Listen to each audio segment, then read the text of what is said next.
Makamanda P pause. P pause. No reforms, no election. Asanteni sana. Kwanza napenda ni wape pongezi na niwashukuru sana viongozi wote ambao mmefika kuungana na sisi viongozi wa kanda na kuweza kuja katika ofisi za RPC kutafuta majibu ya yuko wapi Mdude. Kwa hivyo nawashukuru sana viongozi wa majimbo, viongozi wa kata, viongozi wa kitaifa kwa maana baraza la wanawake taifa. Ninawashukuruni wote viongozi wa mkoa, kila mmoja amefanya kazi yake, kila mmoja ameshambulia. Tumejua kabisa kwamba tuko katika vita na nimewaona makamanda kila mmoja amefanya kwa kadri alivyoweza kuhakikisha kwamba tunapata taarifa angalau ndogo inayotusogeza kwenye kufahamu yuko wapi Mdude. Kwa hivyo tumekuwa na muda wa kutosha katika ofisi ya RCO hapa Mbeya, na ni baada ya kumpigia RPC ambaye amesema yupo nje kikazi na ametupa tuzungumze na RCO, na uzuri RCO anafahamu sana hili jambo.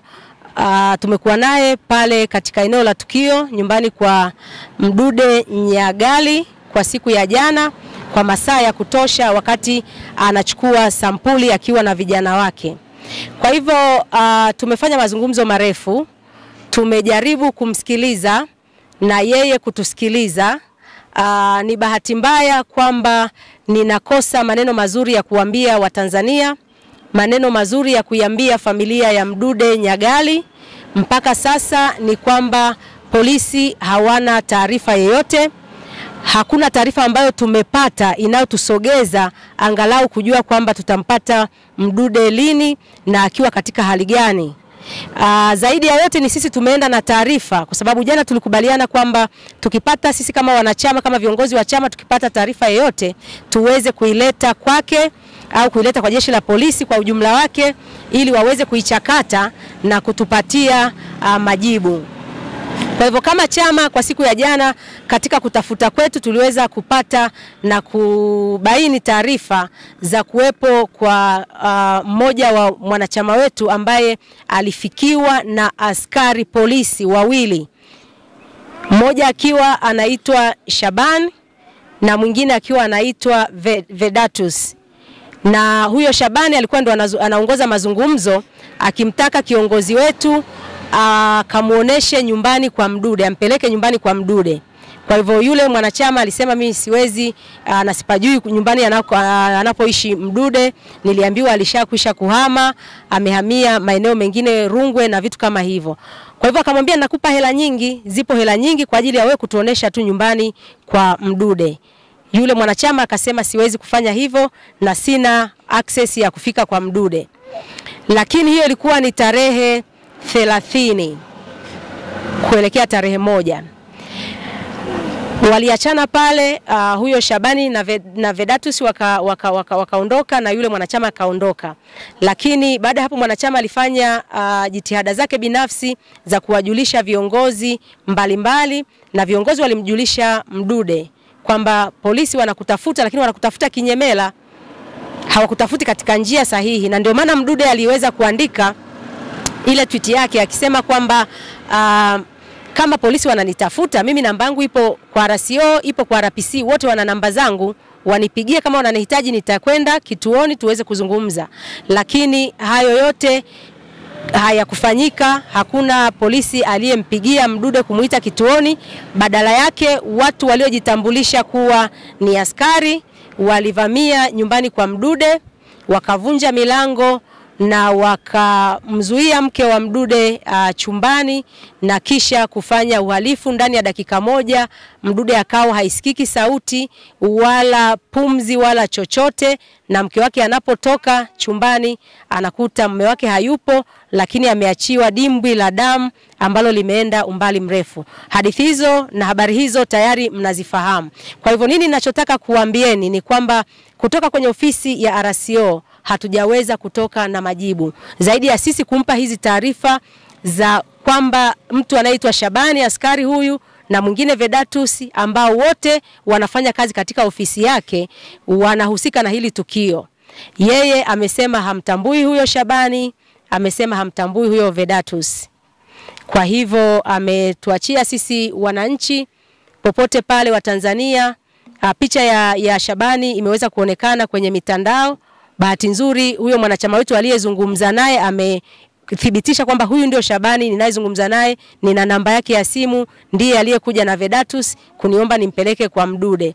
Kwa hivyo hiyo picha itatembea kwenye mitandao. Tutawaomba Watanzania, tutawaomba askari kwenye vituo mbalimbali huko, kwa sababu huenda akahamishwa, huenda akapelekwa popote, lakini hata mlioko nje ya nchi, popote ambako mtamuona Shabani, amebeba majibu ya Mdude alipo. Kwa hivyo sisi kwa sasa nikihesabu ni masaa karibu 38 toka Mdude anyamaze, mke wake asisikie sauti ya Mdude kuomba msaada wala kuzungumza chochote. Kwa hivyo huyu Shabani ana majibu, na anaitwa Shabani Shalo, ana majibu ya wapi alipo Mdude. Ni masaa 38 yamepita. Kwa dimbwi la damu tuliloliona nyumbani kwa Mdude, kila sekunde inayozidi kwenda sisi tunabaki na mashaka. Mke wa Mdude amekuja hapa, yuko na mtoto mgongoni, mtoto kama nilivyosema wa mwaka. Hatuna majibu. Anakuja kuuliza chama, mume wangu yuko wapi? Tumeingia naye kwa RCO hana majibu. Kwa hivyo mpaka sasa hivi Watanzania wenzangu, viongozi wenzangu wa Chadema, viongozi wetu taifa, tunaomba tuendelee kutusaidia kumtafuta Mdude kwa hali na mali. Kila dakika inayopita kwetu inapoteza matumaini ya kumpata Mdude, lakini tunawaomba viongozi wa dini, tunaomba tumlilie Mungu, tupige magoti. Tunawaomba ndugu, familia, wapenda amani, wapenda haki, tuweze kumtafuta Mdude, tuweze kuwatafuta na makamanda wetu wengine, kwa sababu kwa kanda yetu ya Nyasa huyu anakuwa ni mtu wa 3 ambaye amepotea ndani ya kipindi cha mwaka mmoja, na hiyo tayari inaleta taswira mbovu kabisa kwenye kanda yetu ya Nyasa, lakini hiyo ni kuunganisha tena na wengi ambao wamepotea katika mikoa na kanda nyingine katika nchi yetu. Kwa hivyo tunaendelea kutoa wito kwa jeshi la polisi, na RPC amejaribu kuzungumza na sisi kama mara 2, amenipigia tena akitaka kufuatilia kwamba tumefikia wapi na RCO, kama tumempata RCO. Nilimwambia tumempata, tuko naye kwenye mazungumzo. Kwa hivyo na yeye anasema anamtafuta, lakini nilimwambia RCO na RPC hatuoni zile juhudi za mtu anayetafutwa, mtu ambaye uhai wake umeshikiliwa na kauzi kadogo, hatufahamu alipo. Nimemwambia RPC tuliona nguvu walioitumia kuzuia maandamano ya Bavicha mwaka jana. Tuliona mabomu yakitembea, tuliona magari makubwa, tuliona risasi, mabomu ya washawasha, mitutu, lakini leo Mdude haonekani, uhai wa mtu, na hatuoni hata gari ikipita, hatuoni chochote, mji umepoa. Ni sisi wanachama tumechukua jukumu la kumtafuta Mdude kwenye mapori, tunaendelea kupita mochwari, tunaendelea kupita kwenye hospitali mbalimbali, vituo mbalimbali, kwenye milima, kwenye mabonde, kwenye mito, tunamtafuta Mdude, na tunaamini na tunalo tumaini bado kwamba Mungu anaweza akaa upande wetu akatupatia Mdude akiwa bado anapumua. RCO amesema hawatambui kama askari. Ushahidi tulionao ni aliyekuwa ambaye ni mwanachama wetu ambaye amekuwa akizungumza na Shabani Shalo na watu wengine wanaomfahamu. Ukimuonesha hii picha, watu wengi tu hata ambao sio wanachama, ukimuonesha picha anakuambia huyu ni askari wa ofisi hii ya RPC.